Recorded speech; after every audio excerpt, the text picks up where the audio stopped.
Hey, good morning, chat. How's it going? Hope you're all doing well. Hope you're having a great cheeky Tuesday. Today we're going to be doing ourselves a delicious scallop and shrimp gratin. So what we're going to do, we're going to have the obviously the scallops and shrimp we've got ready to rock and roll. We're just going to have a little bit of garlic butter in there, some breadcrumbs. I might throw in a few little peas as well, and then we're going to do a bit of gruyere, a little bit of Swiss cheese mixed in, and then we're going to put that in the oven to gratinate. We're also going to make some homemade bread, so if you're fancying making some homemade bread, we're going to make some today. And also on top of that, we're going to do a nice little salad. I've got some spare romesco to use up, some rocket, and what else? Other veggies in there. I might have a spare beetroot from yesterday we can use for a bit of garnish, so lots of lovely things. 500 grams. Need about 20 grams of sugar.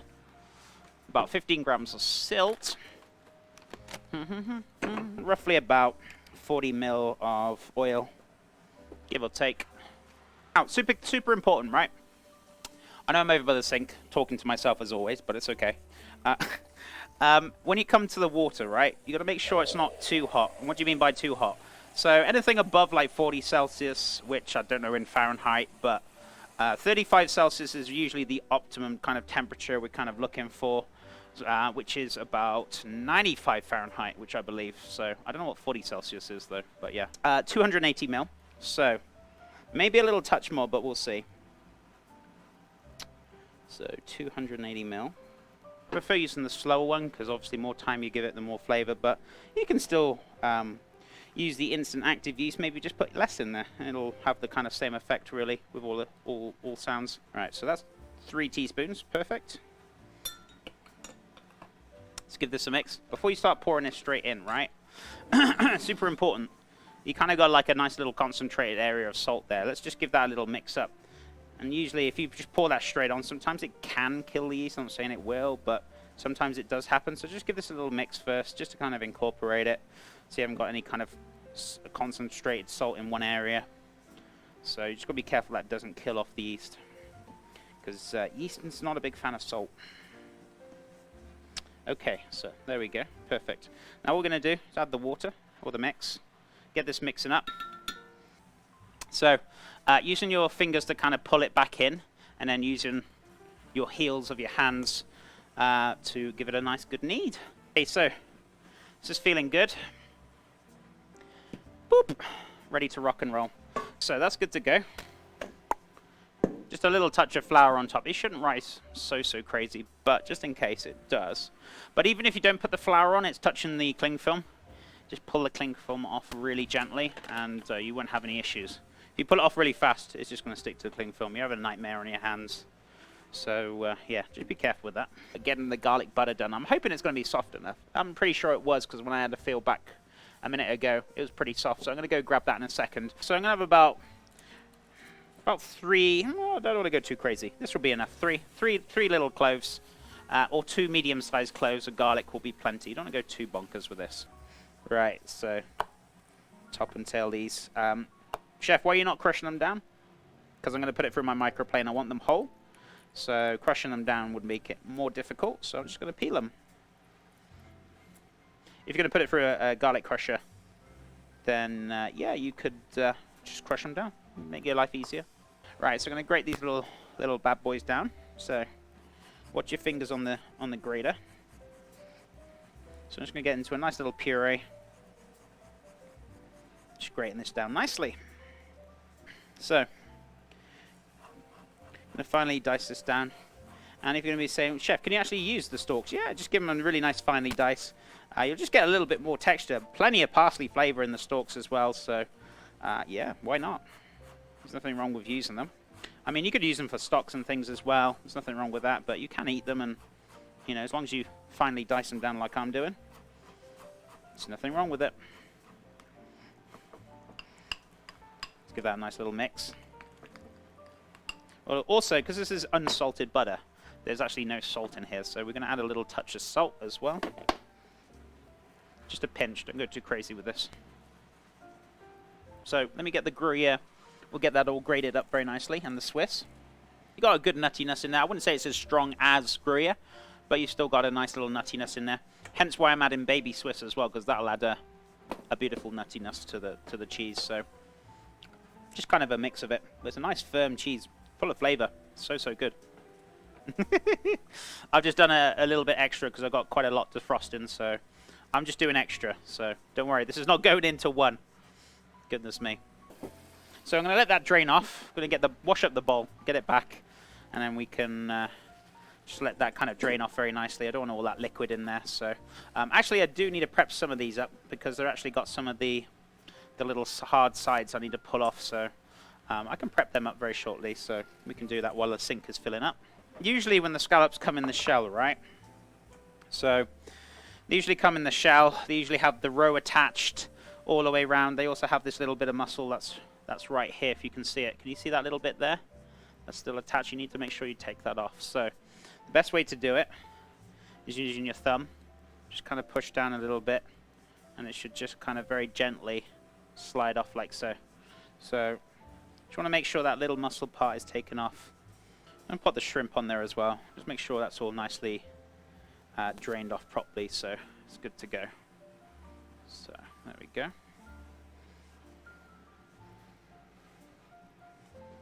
So we've got some nice good shrimp.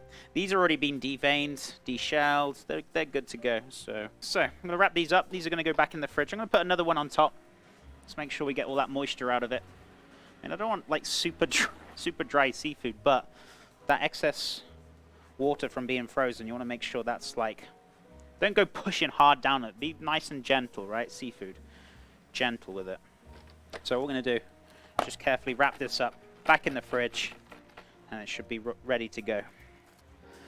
It's proved a little bit. I feel like hasn't proved as much as I was hoping it to, but let's have a look. Yeah, it's okay. It's all right. So what we're going to do,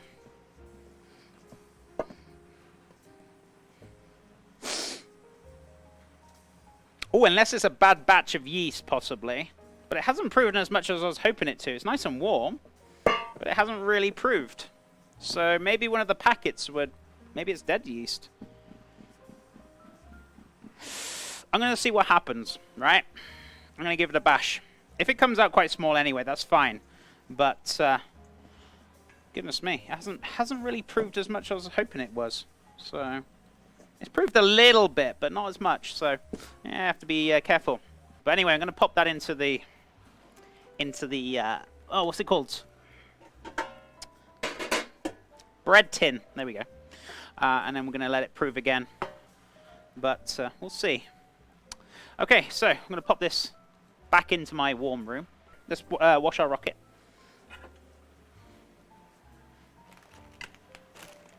So I'm not going to go too crazy, just a few little bits of salad in there. Beautiful, they're still fine. So I just wanted to get these used up because they were left over from the other day.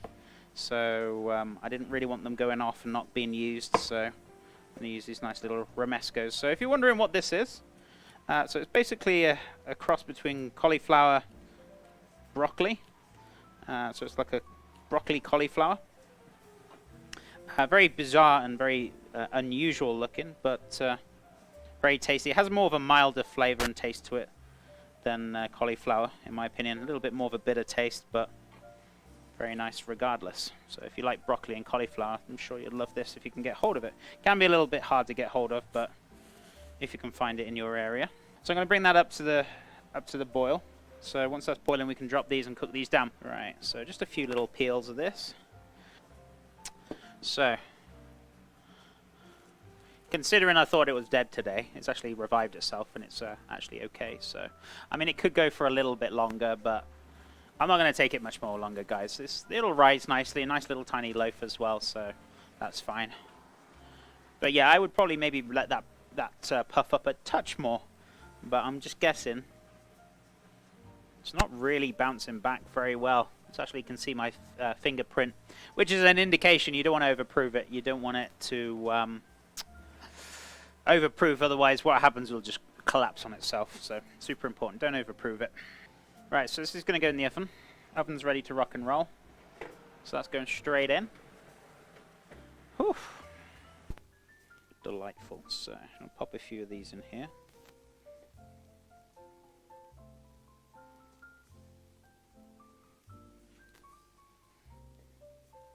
Hopefully I've got enough in here. I should do. Don't want to go too crazy with this.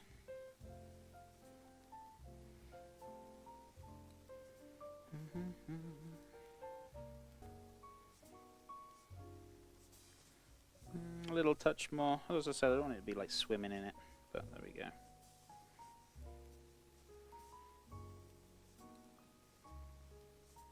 Hello. There we go. Sticking to my fingers. Too little. I'd say about a good, almost 1.5 teaspoons, pretty much. Or 2 teaspoons, yeah, give or take. So some of the cheese in there, mixed up with some of the breadcrumbs.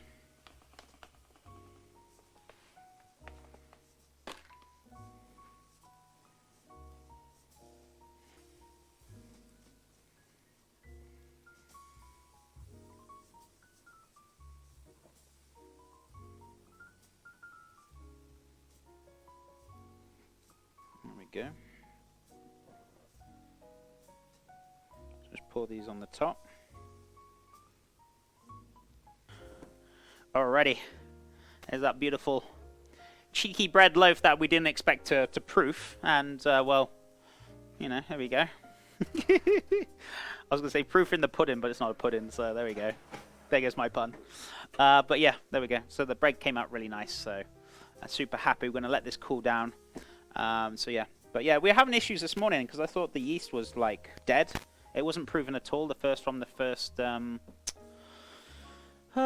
first proof that we're doing, and maybe it did proof. Maybe the bowl was just too big and I just didn't realize. I don't know, but it just seemed to me it didn't proof at all, and I was like, oh, maybe the yeast is dead, but obviously not. And then when I shaped it, put it in the back room, it was rising. It was fine. So I don't know. Maybe I was just being impatient, possibly. But scallops, cheese, all in. I need to turn this up a little bit as well. So 375. So we're going to let that kind of cook down 10, 15 minutes, 12 minutes, I'd say. Don't want to overcook the scallops, but make sure it's good. Right, so let's just dice this up very nicely. Watch your fingers. You can take your time. You don't have to go as fast as I'm going. So, there it is. Our beautiful shrimp and scallop gratin with the gruyere cheese, that fantastic breadcrumbs. Really, really good. So, super, super happy.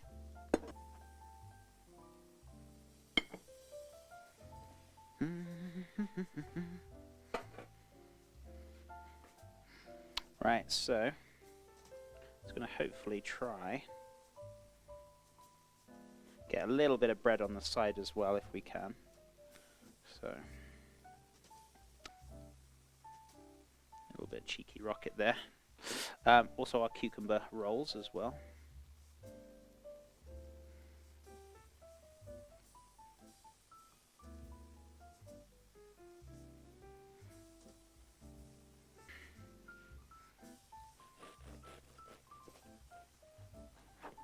Ta-da!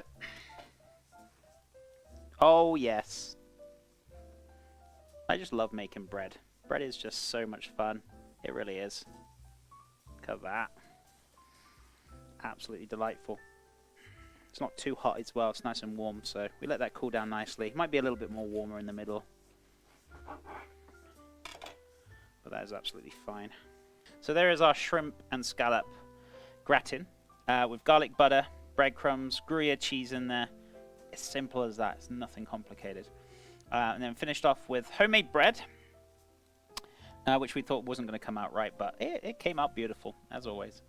Rocket or arugula with a little bit of cucumber and some delightful romesco as well to finish it off. So very, very nice indeed. But have a great rest of your Wednesday. No, it's not Wednesday today. Tomorrow. Enjoy the rest of your Tuesday. Thank you for the love and support, and I'll see you tomorrow at 10 a.m. Mountain Time. Guys and gals, have a great rest of your day. Take care for now. Bye for now, guys.